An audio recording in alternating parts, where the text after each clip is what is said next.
Hey guys, welcome back to my channel जिसका नाम है grades above tradition is our excellence. और मैं हूँ स्वाति शर्मा। और आज जो टॉपिक हम आज इस वीडियो लेक्चर में पढ़ने वाले हैं वो है derive saving function from consumption function. अच्छा, आज के लेक्चर को स्टार्ट करने से पहले आप लोगों से एक छोटी सी अपील है कि आप मेरे चैनल को लाइक, सब्सक्राइब और शेयर करना ना भूलें। बिकॉज मेरा जो मेन मोटिव है वो ये है कि इस चैनल से ज्यादा बच्चों को जो है बेनिफिट मिल सके, क्योंकि बहुत सारे बच्चे ऐसे हैं जो ऑनलाइन क्लासेस नहीं ले सकते हैं और जिनका कुछ ना कुछ कनेक्टिविटी इशू रहता है। ठीक है ना, तो बहुत सारे इश्यूज है। सो फॉर दो students I have brought all these videos. तो सारी वीडियोस को देखिए और please my channel needs your love and support. So guys, please just go subscribe, share, and share and like my all the videos and just show your love and support to them. Okay, so without wasting further time, let's start with the topic. जो हमारा आज का topic है वो है derive saving function from consumption function. आज जिस topic में हम जहां से स्टार्ट करेंगे वो हम स्टार्ट करेंगे with relationship between APC and APS, relationship between MPC and MPS. अच्छा, तो कल वाली क्लास में हमने ऑलरेडी पढ़ा था कि एपीसी का फॉर्मूला क्या होता है कि सी अपॉन वाई, यानी अपनी इनकम का कितना पार्ट हम कंज्यूम करते हैं, और एपीएस क्या होता है अपनी इनकम का कितना पार्ट हम सेव करते हैं। तो एपीएस क्या हो गया, एस अपॉन वाई। अब आ जाते हैं कि एपीसी प्लस एपीएस जो है वो किसके इक्वल होता है, 1 के इक्वल। लेकिन ये हमें अब प्रूव करना है कैसे। एपीसी का formula C upon Y plus APS का फॉर्मूला एस अपॉन वाई। अब हमने यहाँ पर क्या किया, y को कॉमन ले लिया, we have taken y as common, तो एलसीएम आ गया y। हमारे पास न्यूमरेटर में क्या बचा, c plus S is equals to, अब c प्लस एस क्या है, सपोज किसी की इनकम है 100%, let's suppose I am giving you an example, या किसी की इनकम है 100 क्या है, किसी भी इंसान की इनकम है, तो वो अगर 80 रुपीज कंज्यूम कर रहा है तो सेव कितने करेगा, जल्दी बताओ। वेरी गुड, 20 सेव करेगा। तो कंजम्पशन प्लस सेविंग्स हो गया किसके इक्वल, इनकम के इक्वल। तो सी प्लस एस किसके बराबर हो गया, वाई। ठीक है, और डिनोमिनेटर हमारा ऑलरेडी वाई है, तो वाई से वाई कैंसिल किया, वैल्यू कितनी आ गई, 1। अब आ जाते हैं relationship between MPC and MPS. Now what is MPC, it is change in consumption upon change in income, and MPS क्या होता है, change in savings upon change in income. यानी हमारी इनकम जब चेंज होती है तो हम उसका कितना पार्ट चेंज इन कंजम्पशन, हमारा कितना ज्यादा चेंज इन कंजम्पशन होता है, और हमारी इनकम जब चेंज होती है तो कितना ज्यादा हमारा सेविंग्स चेंज होता है, तो वो एमपीसी और एमपीएस बताते हैं। नाउ एमपीसी प्लस एमपीएस भी 1 के इक्वल होता है, कैसे, change in consumption plus change in income हमने पहला लिख दिया MPC, delta C upon delta Y, plus MPS की जगह क्या लिखा, delta S upon delta Y. अब यहाँ पर भी हम डेल्टा वाई को कॉमन ले लेंगे, ले लिया डेल्टा वाई कॉमन। अब हमारे पास न्यूमरेटर में क्या बचा, delta C plus delta S. अब सपोज किसी इंसान की इनकम बढ़ती है, किसी भी इंसान की इनकम बढ़ती है 30% से, तो वो अपनी कंजम्पशन को बढ़ा रहा है 20% से, और अपनी सेविंग्स को बढ़ा रहा है वो कितने परसेंट से बढ़ाएगा, वेरी गुड, 10% से बढ़ाएगा। तो आ गया ना 30%। तो change in income will be equal to change in consumption plus change in savings. So delta C plus delta S इसके बराबर हो गया बच्चों, डेल्टा वाई के। डेल्टा वाई ऑलरेडी हमारा डिनोमिनेटर है, वैल्यू किसके इक्वल आ गई, 1 के इक्वल आ गई। अब आ जाते हैं इस पे बेस्ड कुछ क्वेश्चंस जो आप लोगों से कई बार पूछे जाते हैं। वो क्वेश्चंस क्या है, that in an economy MPC is equal to MPS, what will be their values, इनकी वैल्यू क्या होगी। बच्चे कहते हैं क्वेश्चन में तो कोई वैल्यू ही नहीं गिवन है। तो बच्चों आपको एक चीज गिवन है कि दोनों बराबर है और इन दोनों की वैल्यू 1 के इक्वल है। तो एमपीसी और एमपीएस की वैल्यू अगर 1 के इक्वल है तो एमपीसी और एमपीएस क्या हो जाएंगे, 0.5 प्लस 0.5 1 के इक्वल होगा। तो MPC is equals to MPS will be equal to 0.5 will be our answer. अब आ जाते हैं एक और क्वेश्चन पे, इन an economy APS is 0.2, what will be the value of APS, क्या वैल्यू होगा APS का। एज जैसा हमने पढ़ा APC प्लस APS किसके बराबर होता है, 1 के बराबर। APC हमें निकालना है प्लस APS हमें गिवन है 0.2 is equals to 1। अब एपीसी को हमने यही रहने दिया, एपीएस ले गए हम राइट साइड, तो 1 में से माइनस, यानी ये 0.2 जो है ये माइनस का हो जाएगा, सो 1 माइनस 0.2, एपीसी की वैल्यू कितनी आ गई, 0.8। अब आ जाते हैं नेक्स्ट पार्ट पे। An economy consumes 80% of its income. Now what is 80%? जब भी आपको 80% ऑफ इट्स इनकम कंज्यूम्ड या सेव्ड ऐसा कुछ भी दिखता है तो वो एमपीसी या एमपीएस की वैल्यू है। फिलहाल यहाँ पर गिवन है एन इकोनॉमी कंज्यूम्स, यानी कंजम्पशन की बात हो रही है, 80% ऑफ इट्स इनकम, यानी they are talking about MPC, जो कि क्या है 80%। 80% को हम कैसे लिख सकते हैं, 80/100, वैल्यू कितनी आ गई 0.8। एमपीसी की वैल्यू कितनी गिवन है क्वेश्चन में, 0.8। नाउ एमपीसी प्लस एमपीएस 1 के इक्वल होता है, जो हमने पढ़ लिया। Now MPC is given 0.8 plus MPS is equals to 1। MPS is equals to 1, 0.8 इधर माइनस का होकर आ जाएगा 0.8, सो 1 माइनस 0.8, वैल्यू कितनी आ गई 0.2। MPS is equals to 0.2। वैसे कुछ क्वेश्चंस आपसे 1 मार्क में पूछे जा सकते हैं, लेकिन आज का हमारा वीडियो का सबसे इंपॉर्टेंट क्वेश्चन आता है अब। क्वेश्चन ये है 3 मार्क्स का, 3 मार्क्स में आएगा। मैं मार्किंग स्कीम के साथ ये आंसर करवाऊंगी आपको, तो यहां से वीडियो को जरा ध्यान से देखना। क्वेश्चन है derive saving function from consumption function. ठीक है जी। अब यहाँ पर एक शेड्यूल हमने बनाया, जो हमने कल की क्लास में ही पढ़ा था। जिन्होंने मेरी कल वाली वीडियो नहीं देखी है, यानी इससे पहले वाली video, kindly just scroll down और आप मेरी कल वाली वीडियो भी देख सकते हैं।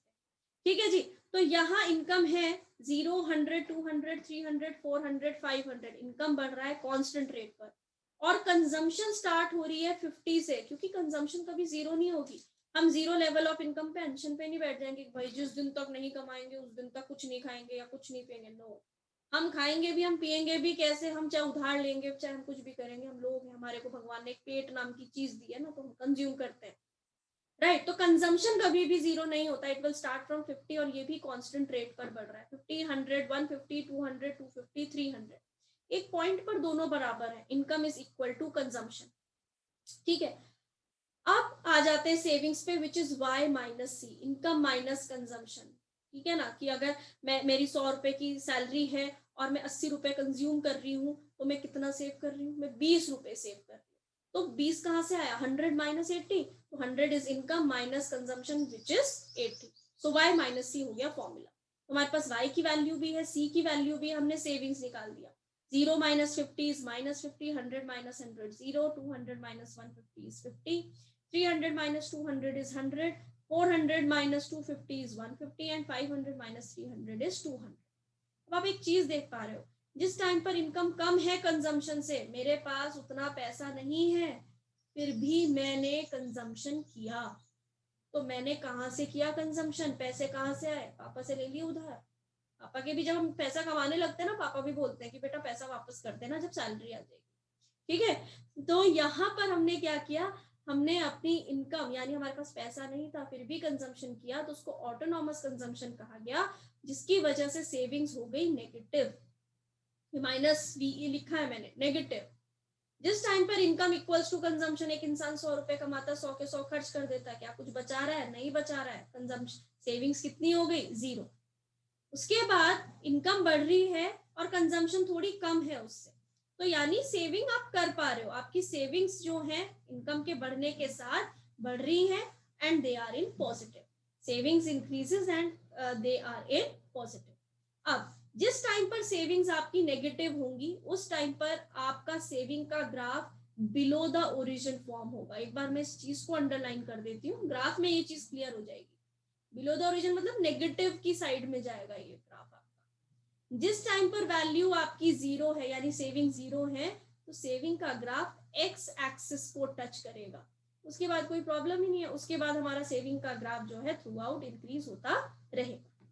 अब आ जाते हैं इसकी डेरिवेशन पे। सबसे पहले हम यहाँ पर पढ़ने वाले हैं बच्चों डेरिवेशन, क्योंकि ये बहुत ज्यादा इंपॉर्टेंट है। अब ये डेरिवेशन कैसे फॉर्म होगी एक बार देखते हैं। सेविंग्स का फॉर्मूला हमने अभी पढ़ा, क्या है, S is equals to Y minus C, यही पढ़ा ना हमने। अब हमने इस फॉर्मूले को क्या करना है, we are supposed to expand this formula.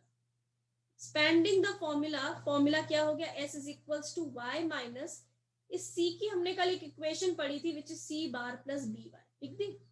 अब हमने इस ब्रैकेट को खोलना है, तो खोलेंगे कैसे, S is equals to Y minus plus minus C bar and minus plus minus B Y, लिख दिया। अब हम यहाँ पर क्या करेंगे, y वेरिएबल्स को एक साथ लिखेंगे। y वेरिएबल्स कौन से, ये वाला y और ये by को साथ में लिखेंगे। कैसे लिखेंगे, s इज इक्वल्स टू, मैंने क्या किया, मैंने इस माइनस सी बार को पहले लिख दिया, माइनस सी बार।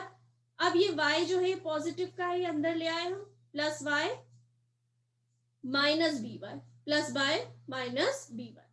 अब y के दो वेरिएबल्स आपको दिख रहे हैं, एक तो y अपने आप और एक बी वाई। तो हमने y वेरिएबल्स को, y को हमने यहाँ कॉमन ले लिया, तो हमारे के पास क्या बचा, s is equals to minus C bar, ये minus C bar plus y common ले लिया। जब y कॉमन लिया, एक बार इसको सॉल्व करके अगर आपको दिखाऊं, जब हमने y को कॉमन लिया तो हमारे पास क्या बचा, इस y की जगह 1 माइनस बी वाई की जगह क्या बचा, सिर्फ b।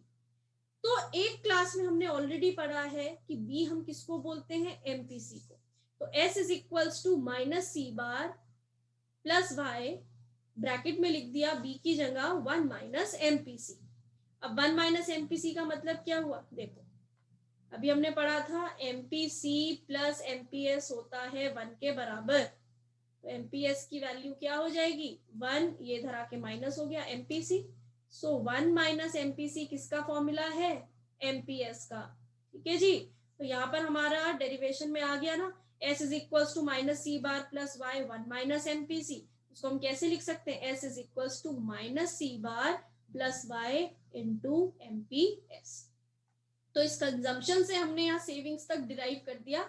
ये हमारी डेरिवेशन है जो कितने मार्क्स की आपको लिखनी पड़ेगी एग्जाम में, 1 मार्क्स की। डरने की जरूरत नहीं है, अभी समझने में टाइम लगा, लेकिन जब आप एग्जाम में बनाओगे इसको तो it will take you only 1 minute to write at the most, ठीक है। 1 मार्क्स आपका ये डेरिवेशन का हो गया। अब आ जाते हैं हम अपने ग्राफ पे। ये हमारा ग्राफ कैसे फॉर्म होगा, ये मैं पूरा ग्राफ आपको बनाकर दोबारा से दिखा देती हूँ। ओके, तो ये मैंने कुछ चीजें यहाँ से रब कर दी हैं, ये मैं दोबारा से अब इस ग्राफ पे बनाऊंगी। तो एक बार शेड्यूल को देखते हुए हम ग्राफ बनाएंगे। इनकम हमारी 0 से स्टार्ट हो रही है और कांस्टेंट रेट पर बढ़ रही है, तो जी हम इनकम की अपनी लाइन बना देते हैं। ओरिजिन से स्टार्ट होगी, कांस्टेंट रेट पर बढ़ेगी, ये आ गई इनकम। इनकम 0 से स्टार्ट हुई, कांस्टेंट रेट पर बढ़ी, कितने डिग्री के एंगल पे इंक्लाइन करेगा ये, अगर ये पूरा का पूरा, ये जो हम देखें कि ये एक 90 डिग्री का एंगल है, तो ये बीच से काट के जा रही है लाइन, कितने डिग्री का एंगल फॉर्म करेगी, वेरी गुड, 45 डिग्रीज का एंगल फॉर्म करेगी। आ गया ना 45 डिग्रीज का एंगल, क्यों, क्योंकि ये दोनों तरफ से सेम डिस्टेंस कवर कर रही है, इधर से भी और इधर से। So it covers equal distance from both the side. मैं दोबारा से ये वाली लाइन यहाँ पर बना देती हूँ।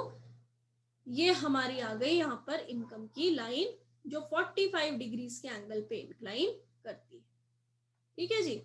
It inclines at an angle of 45 degrees being it is equidistant from both axis, दोनों तरफ से इक्वल डिस्टेंस कवर कर रही है। अब आते हैं कंजम्पशन पे। कंजम्पशन शुरू हो रहा है 50 से, ये देखिए 50 से स्टार्ट हो रहा है, कांस्टेंट रेट पर बढ़ रहा है, लेकिन एक पॉइंट पर income is equal to consumption. तो if it is starting from 50, यानी ये अबव द ओरिजिन स्टार्ट होगा कहीं यहाँ से, इस पॉइंट पर इंटरसेक्ट करेगा, कंजम्पशन की लाइन इंटरसेक्ट करेगी इनकम से और थ्रू आउट इंक्रीज होगा। ये किसका ग्राफ बन गया बच्चों, consumption. Now at one point both of them are intersecting each other, ये वाला पॉइंट, इस पॉइंट को हम क्या बोलते हैं, we call this point as a break even point. क्या बोलते हैं इस पॉइंट को हम, ब्रेक इवन पॉइंट, जहां पर income is equal to consumption है। जब इनकम इक्वल्स टू कंजम्पशन है, ये वाला, when income is equal to consumption, schedule में देखिए तो सेविंग 0 है, और हम ऑलरेडी लिख चुके हैं यहाँ पर सेविंग्स एक्स एक्सिस को टच करेंगी, लेकिन कब करेंगी एक बार वो देख लेते हैं। यहां से हम एक नीचे की तरफ परपेंडिकुलर ड्रॉ करेंगे, ये यहां से ये बना दिया परपेंडिकुलर। तो जहां इनकम इक्वल टू कंजम्पशन है, सेम पॉइंट पर सेविंग्स हो जाएंगी हमारी 0। तो अब हम यहां से बनाते हैं सेविंग्स का ग्राफ। सेविंग्स कहाँ से स्टार्ट हो रही है? नेगेटिव से। ये देखिए सेविंग्स कहाँ से स्टार्ट हो रही है? नेगेटिव, तो it will be formed below the origin. तो सेविंग्स बिलो द ओरिजिन से स्टार्ट होंगी, कहीं यहां से,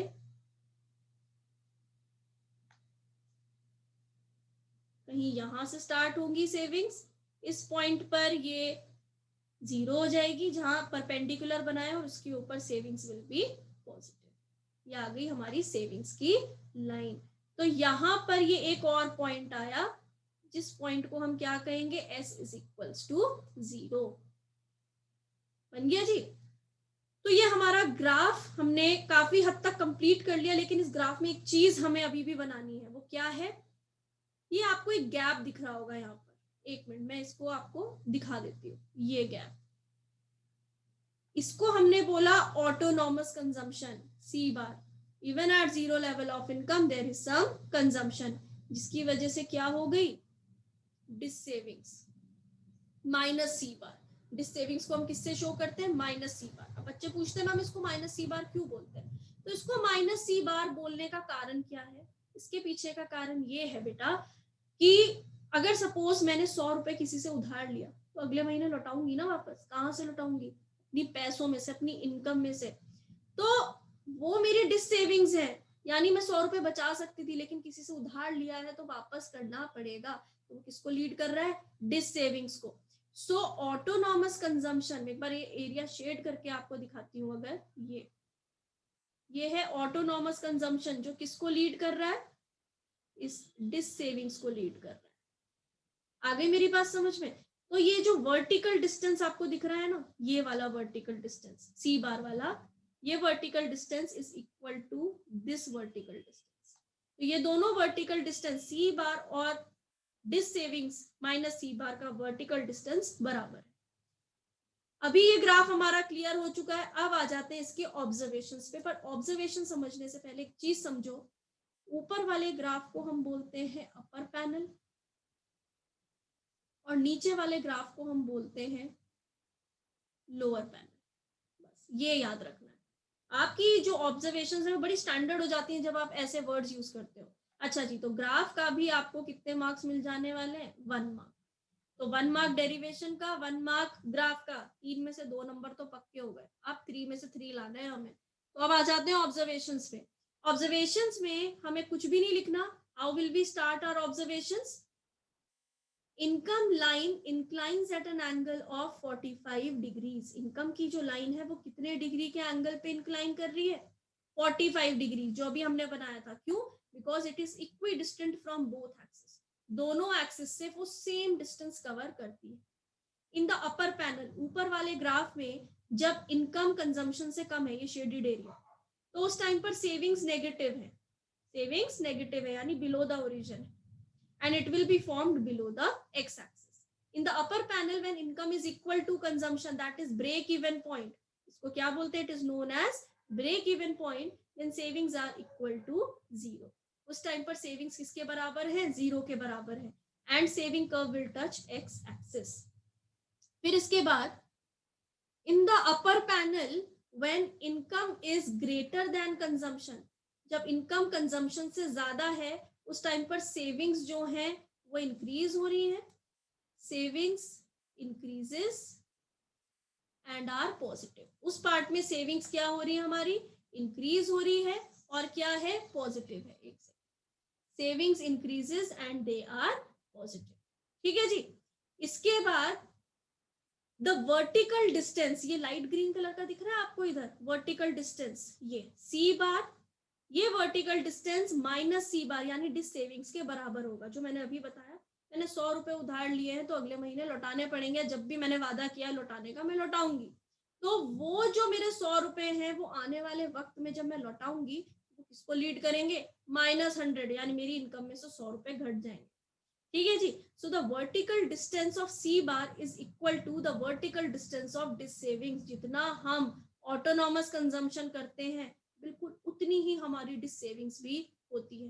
तो vertical distance of C bar is equal to the vertical distance of dissavings, that is minus C bar. इसका मतलब क्या है? It states that autonomous consumption leads dis saving, C bar leads minus C bar. मैंने इसे shade किया है, इस area को हाईलाइट किया है, रीजन क्या है। ये क्वेश्चन कई बार 1 मार्क्स का आता है, दैट ऑटोनॉमस कंजम्पशन, यहाँ पर मैं लिख देती हूँ ये question, that autonomous consumption leads to autonomous consumption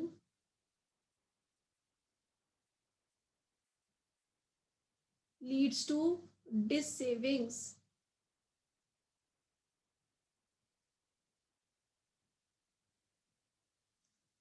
ठीक है, डिफेंड और रिफ्यूट, तो भाई हम तो इसको डिफेंड करेंगे। इसका आंसर क्या आ गया, डिफेंड। डिफेंडिंग द स्टेटमेंट, या we defend the statement because when income is less than consumption then it leads to